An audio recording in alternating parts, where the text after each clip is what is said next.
Okay, good morning our dear students. So, ito po ang lesson natin about greatest common factor, page 3 to 8. So, this is our multiplication table. If you are familiar on how to use this, mas maigi. Pero kung hindi, allow me to recall it to you. Remember, if you were given two numbers, like for example is 2 times, is 2 times 5. What you have to do is hanapin sa side na to yung first number and the other number dito sa itaas. You also have the choice kung gusto mo, sa taas mo muna hahanapin bago dito sa nasa ibaba or nasa left side. Ngayon, so like what I've said, 2 times 5, the technique is hanapin mo muna si 2, hanapin mo din si 5. Ngayon, you make a line connecting two of those numbers, si 2 papunta sa right, si 5 pababa. So, ganito, and si 5 pababa. Ngayon, ang tanong, saang number sila nag-meet? As you can see, 2 times 5, parehas nag-meet sa number 10. Meaning to say, 2 times 5 is 10. Ganun lang po kadali tumingin sa multiplication table. Another one, you can use multiplication table for the purpose of division. Kunwari, sabi sa'yo ay 70 divided by 7, 70 divided by 7, sulat natin, 70 divided by 7. So, the technique or the idea is, hanapin mo muna si 70. No, hanapin mo muna si 7, yung small number mo. So, ito po si 7. Ngayon, sa line ni 7, hanapin mo dyan si 70. So, ito po si 70. Ulitin natin, 70 divided by 7. So, the idea is, i-check mo on the other side of the multiplication table kung sino yung number na katapat niya, yung nasa pinakadulo. So, move tayo to the left. So, yung number na nasa pinakadulo ng multiplication table is 10. Meaning to say, 70 divided by 7 is 10. Or, you have the option kung gusto mong bilangin kada numbers from 7 to 70. Like for example, ito yung 7 na 1. Dito ka mag-start. So, 7, 14, hanggang 70. Bilangin natin 1, 2, 3, 4, 5, 6, 7, 8, 9, 10. So, the answer is 10. So, nasa sayo kung saan mas madali, kung saan ka mas comfortable, yun yung gagamitin. Paano mag-factors? Pag sinabi natin factory, kinukuha natin yung mga numbers na minomultiply to get the given number. So, kunwari, si 6, paano ba kunin si 6? You have to multiply what numbers? So, we have to multiply 1 times 6 or 1, not 1, it's 2 times 3. So, yan po. Another one, si 10. What do we multiply to get 10? We multiply 1 times 10 or we also use 5 times 2. Now, take note. Si 2 times 3 and 3 times 2 ay parehas lang po. So, no need to give both of the given. Just choose one. Okay na yon. Kasi they are just identical. Ano po? Nagkabaligtad lang sila ng arrangement.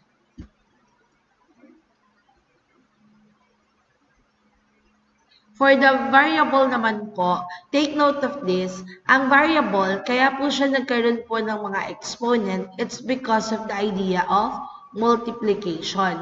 Okay? Kasi we really multiply those numbers, kaya tayo nagkakaroon ng exponent.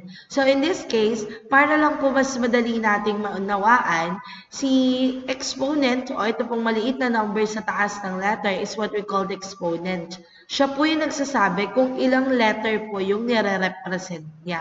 So in this case, sabi dito is x raised to 3, meaning to say, our x is ilan? Our x is 3. Yun lang po iyon. But in terms of solving this, okay, that is x times x times x. So, kung pag multiplication, okay, take note of this, law of exponent. Kapag multiplication, ang exponent, okay, ang exponent, pina-plus mo lang talaga. Kapag naman po ang given ay, kunwari, plus x plus x, wala, just copy lang po the exponent or the copy, just copy the variable. Kapag naman po, as well as with subtraction, ganun din po. Ganun, so yun po yung dapat nating i-take note. Kapag naman po division, we have to subtract. Okay? So in this case, kaya po nagkaroon ng x cubed dahil po sa x times x times x. So may tigi-tigi sa talaga silang exponent. So pag sama-samahin natin, 1, 2, 3. Kaya po ganoon. Okay? Kapag naman po ganitong magkatabing number, take note kung sino po yung ang exponent po ay lagi nating makikita sa taas o sa upper right side ng letter. Ngayon, kapag po yung letter natin walang exponent, ibig sabihin, isa lang po siya. So, in this case, A squared B, ibig sabihin, yung A mo, dalawa, yung B mo, isa. Okay? Hindi pwedeng gawin mo ay AB, AB. No. You have to show it properly. Okay po?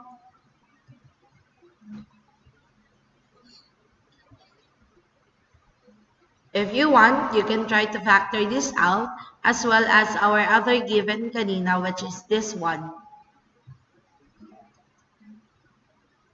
So, for getting the greatest common factor, take note, ako lang po madalas ang naglalagay ng mga rules na ito para mas madali sa part ng students na maunawaan nila yung process ng pagka-factor. Ngayon, so simulan natin doon na po sa magkasama. Pero sige, allow me to explain this one. So sabi dito, i-factor natin si 2 and 4. Alamin natin ang GCF nila. When we say GCF, this is the largest common number na meron yung dalawa or yung tatlo or yung ilang numbers na pina-factor natin. Uulitin ko, largest number. Okay, largest common number. Pero take note, kapag sa variable, ito yung least. Okay? Kunwari, if a-factor natin si 2, which is 1 times 2, and then 4, which is 1 times 4 at 2 times 2. Ngayon, may dalawang number na magkamukha dito, or not literally magkamukha.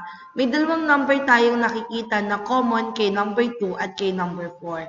That is 1, parehas silang may 1, parehas din silang may 2. We can say that the common numbers na meron si 2 times 2 and 4 is 1 and 2. But the question is, we need to get the greatest common factor. So, which among the given is the largest common number? Between 1 and 2, sino yung pinakamalaking common number na meron sila? So, that is 2. Si 2 ay mas malaki kaysa kay 1. So, we can say that 2 is the GCF ng 2 and 4. 8 and 4, ganun din, you have to factor it out. Kapag na-factor mo na, try to identify ano yung number na meron sila parehas. Okay? So as you can see, si 8 and 4, parehas silang may 1, may 4, at may 2. The question is, sino or alin yung pinakamalaking number na meron sila parehas? And that is 4. That's why the GCF is 4.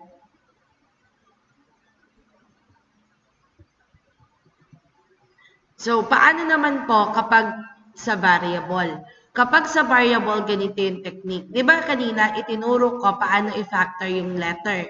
So, you just write it, okay? 1 parenthesis per letter. So, dito may tatlo kang x, may isa kang y. Dito may dalawa kang x, may dalawang y. The idea is this one. Unang-una, you have to identify if yung letter na yon is available in both terms. Kung nakikita mo siya dito as well as on the other side. Kasi take note, kapag po siya ay hindi mo nakikita in both terms, meaning to say, hindi siya part ng GCF. Hindi mo siya ilalagay doon. Ang kailangan mo lang is yung number na nakikita mo in both terms. Okay? Ngayon, parehas naman parehas naman tayong may nakikita na x and y in both terms. Kaya po, in-expand natin sila para makita natin ilan yung common factor nila. Kapag sa variable, this is the technique. Ang kukunin mo is yung pinaka-konti ang exponent. That is just my technique. Nasa sayo kung gusto mong sundin. Yun yung mas madali. Kung ano yung pinaka-number o yung exponent na pinakamaliit, yun po yung kukunin mo for GCF. Just make sure lang that is available to all terms. Kunwari, x raised to 3 and x squared. Pareha silang may x. So, looking at the x, alin po ang pinaka-kaunti? Or pinaka-least between cube or squared? The answer is, okay. The answer is x squared. Bakit meron ako ditong x is equal to 2? Huwag mo lang po pansinin yan. Okay? Ibig sabihin po kasi, meron pong dalawa akong nakitang x na pwede kong kunin, which is si x squared po yan.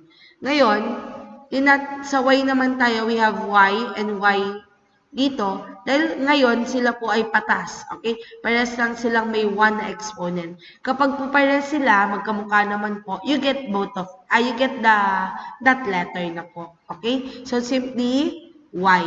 So we have here x squared and y. Look at this.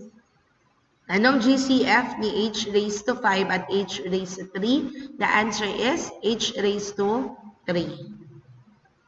So, para din maunawaan, bakit ba ako naglagay ng ganito? Kasi ganito po yung isa sa ginagawa ko. Mas mukha lang siyang matrabaho. Di ba inilista natin silang lahat? Meron tayong 5 H, may 3 tayong H.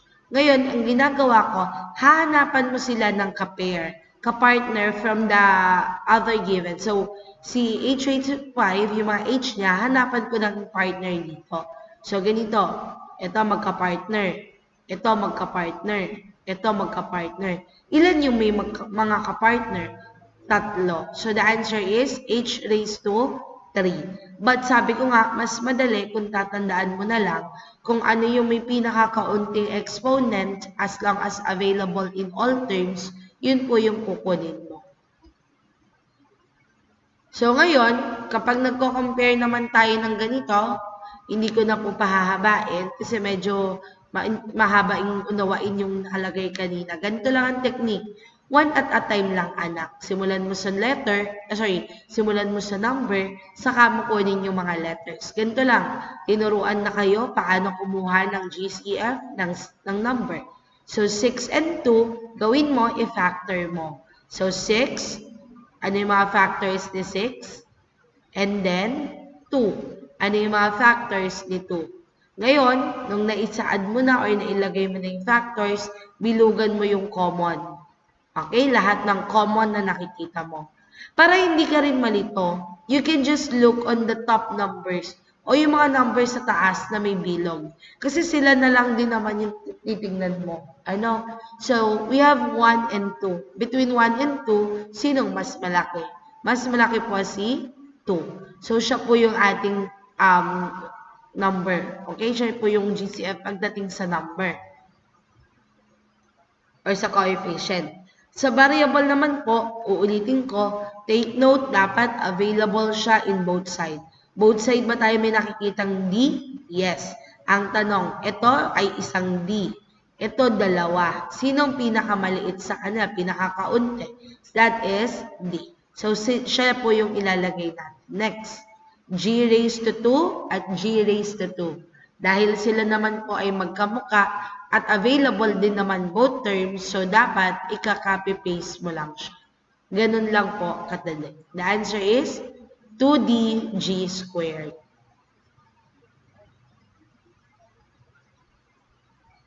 Ganun din po with the other given. So you can try this. So, 4 and 24. Another technique, you can use your multiplication table. So, instead of factoring the given, you have to identify if this given is available in one, in one multiple. So, kunwari, 4 and 24.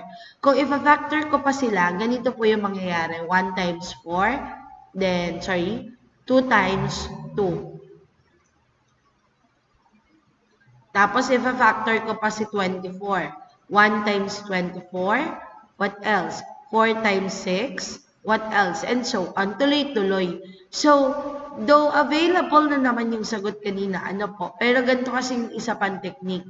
Si 4 and 24 is available or makikita mo na multiples ni number 4. Multiple siya, okay? Si 24 galing siya kay 4. Multiple siya ni 4. Bakit?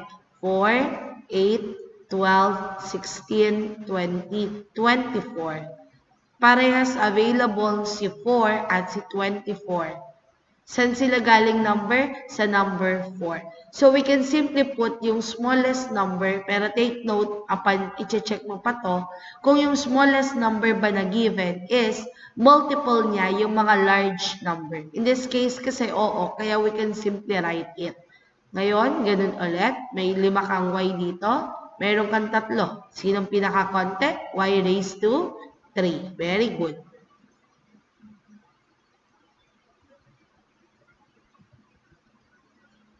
Now, kapag ganito na meron ng expression, okay, or meron na tayong plus or minus na makikita, huwag kang kakabahan. Parehas lang sila nung process kanina. Kaso nga lang, we must be conscious, lalo na kapag may negative, we must be conscious with the sign na ilalabas natin. Ano po?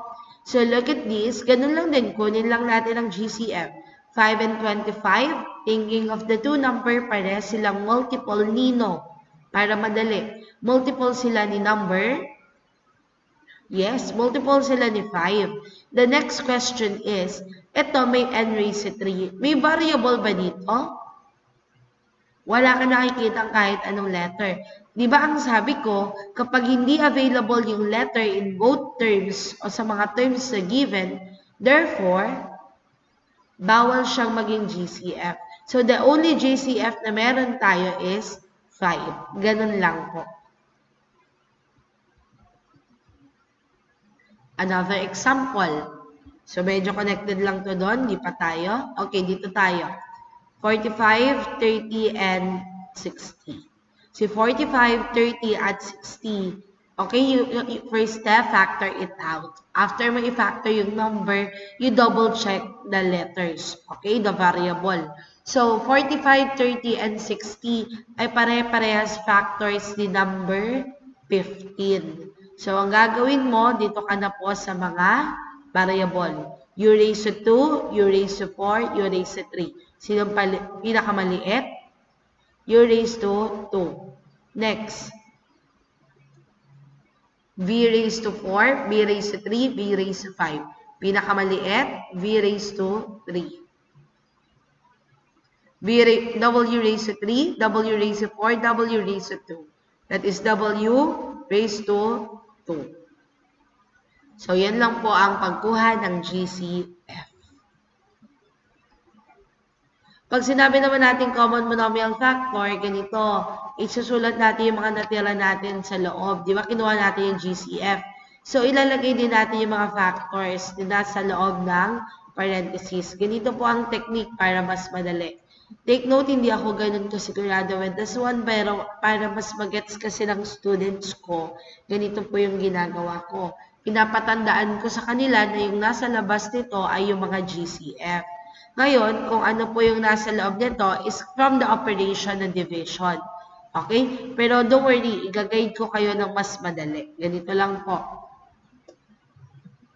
Si 6x minus 9, ang GCF po nila is 3. Bakit po naging 3? Kasi si 6, ang mga factors niya is 3 times 2, 1 times 6. Si 9, 3 times 3, 1 times 9. Ang pinaka-common po nila is 3. Pagdating sa variable, as you can see, si x lang po ang variable na nandyan at available lang siya kay 6. Sa kabila, wala kang makita, kaya hindi ka po makakapagkuha ng GCF na variable. Ngayon, para naman kunin mo yung nasa loob ng parenthesis, Ganito lamang po ang technique para madali.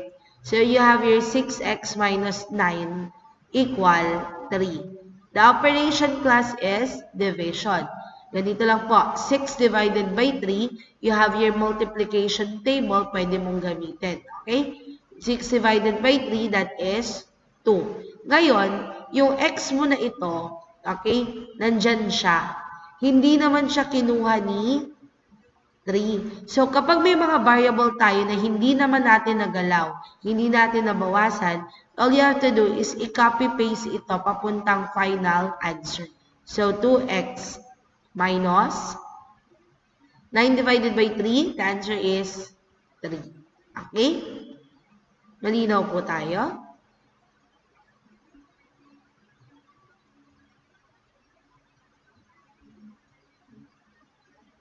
Next given.